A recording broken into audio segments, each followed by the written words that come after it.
L'histoire est cruelle. Alors, quand chez nous, on a des gens comme les Ngannou qui croient que quand on est un sportif de renommée internationale, tout ce qu'on a à faire, c'est de se faire prendre en photo avec les gens, avec le bille qui massacre les pauvres gens en ozo. Voilà. Ce n'est pas le cas. Ce n'est pas le cas. Regardez vous-même. Au moment d'écrire l'histoire, l'histoire retient des gens qui ont tout perdu, matériellement, financièrement, mais qui ont levé le voix, qui ont fait le point d'honneur pour magnifier, pour protester contre ce que vivaient les Noirs aux États-Unis. Et certes, ils ont été lourdement sanctionnés à l'époque. Ils ont tout perdu, la médaille, les honneurs, tout. Mais au moment d'écrire l'histoire, c'est eux qu'on a retenus.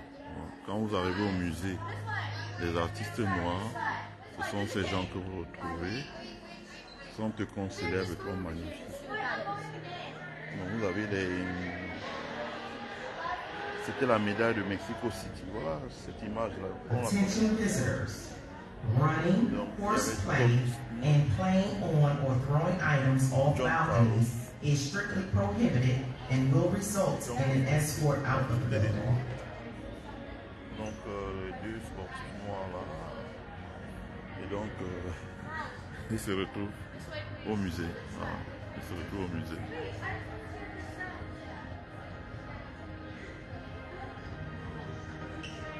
Donc, vous avez aussi les sœurs Williams.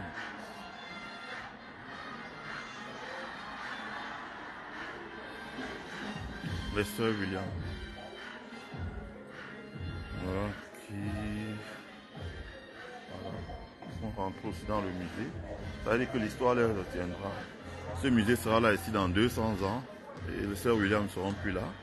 Mais l'histoire retiendra leur contribution au rayonnement, voilà, de la communauté noire. Voilà.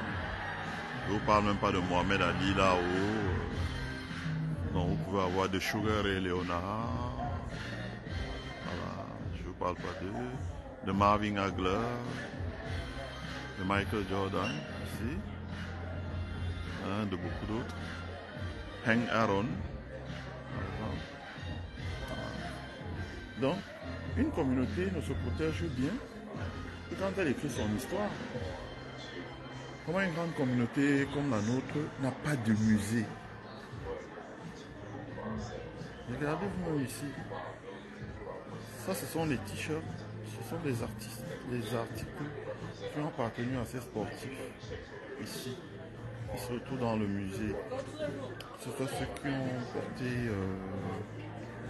le maillot de Team USA au basketball.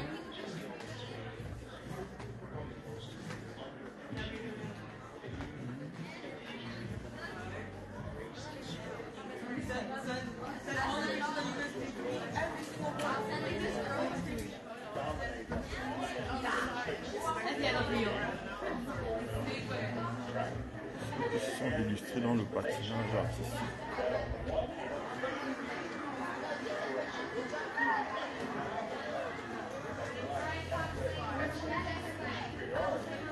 Voilà.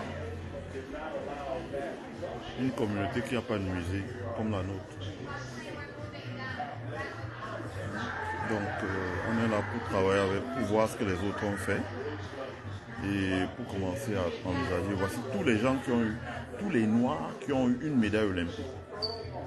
Voici leur nom est répertorié là.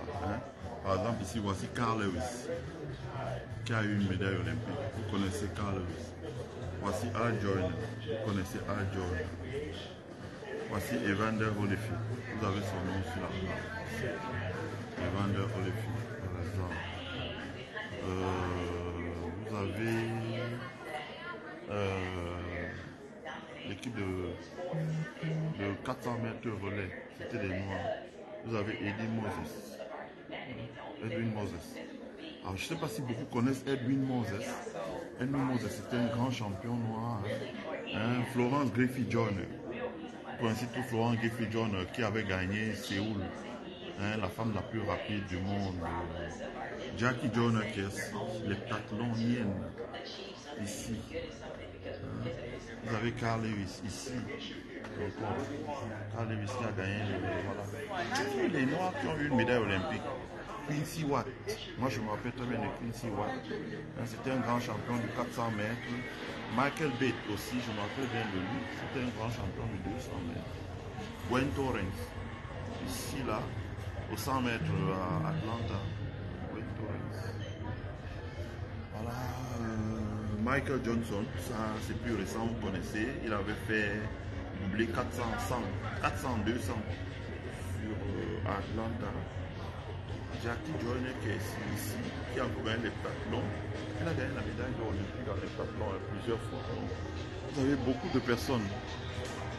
Willie Davenport, Edwin Moses, encore ici.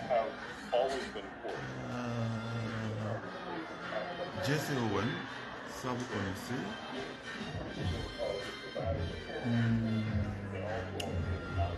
Il y en a beaucoup, hein. Mais c'est ça l'importance. Par exemple, est-ce qu'on ne pourrait pas avoir un musée où dans un musée on retrouve tous les Américains qui ont joué au football à l'équipe nationale, tous les Grassland qui ont joué au football à l'équipe nationale, qui ont porté la tenue du Cameroun et qui ont remporté une médaille, ou d'un autre pays dans le monde. C'est ça un musée. Dès qu'on dit l'idée de musée, on voit les élites américaines avoir peur, fuir, se cacher en bas du lit. Oh non, je ne suis pas, hein, je suis camerounais, ça veut dire quoi ça? Voici l'Amérique avait un musée noir qui magnifie les gens qui ont fait des choses. Qu'est-ce que vous allez apprendre à vos enfants? L'histoire, oui. Oh. Willie Davenport, vous avez peut-être pas compris. Il a gagné le 110 mètres en 1960. L'histoire ne l'a pas oublié. Gregory Bell. Il a gagné le saut en longueur en 1956. Oui, l'histoire n'a pas oublié ces gens. C'est tous les gens qui ont apporté une contribution à l'olympisme. Ici, là, c'est ma préférée, Jackie Joyner Kersey, dont je vous parlais tout à l'heure, l'heptathlonienne, hein, qui a gagné l'heptathlon avec un bandage au pied. Donc, depuis la création de l'olympisme en 1896, les Africains américains ont beaucoup contribué, hein, déjà à allumer la flamme. Voici la flamme olympique ici, celle que Mohamed Ali avait allumée à Atlanta. Là, voici. Et donc, voici le tableau de tous les gens qui ont gagné. Avons-nous un musée comme ça? Non. C'est dommage. Donc, on est là. Avant de parler de projet de musée, il faut déjà voir ce que les autres ont fait. Il faut voir ce qu'ils ont utilisé. Et à partir de là, on aura assez pour pouvoir envisager la création d'un musée. Donc, on regarde ce que les autres ont fait. Parce que quand on dit musée, les gens pensent qu'on va afficher tout. Non, non. Il peut y avoir un musée, on parle des gens qui ont lutté, comme les Wanje, etc. Ceux qui ont été des entrepreneurs à succès, ceux qui ont été des sportifs, nos cultures, nos valeurs traditionnelles, etc. etc. Et ceux qui ont réalisé des choses. Ça, un musée. Voici la Dream Team olympique, la première Dream Team. Pour les Noirs qui ont fait partie de cette Dream Team. Voilà le maillot qu'ils avaient à bord. Voici Michael Johnson. Voici Gay Divers. Voici les chaussures de Carl Lewis ici. Les chaussures que Carl Lewis a portées ici. Voici Carl Lewis là. Lorsqu'il avait gagné, voici la tenue que Carl Lewis avait portée. Voici les chaussures qu'il a utilisées pour gagner. Voilà, c'est ça. C'est comme ça, c'est ça un musée. J'ai préféré utiliser l'approche pédagogique parce que chaque fois qu'on aborde ce sujet, les gens en face de nous essaient de retourner ça dans un sens qui n'est pas le sens que nous voulons promouvoir. Donc je voulais partager ça avec vous, pour que vous voyez vous-même ce que c'est que. Et les Noirs américains appellent ça social activism. Voilà. Bon, vous comprenez donc l'importance du sport dans le... Ici c'est Jesse Owen. Hein, après les médailles qu'il avait gagnées, ça c'est Jesse Owen, son retour en Amérique. C'est ça qui s'agit.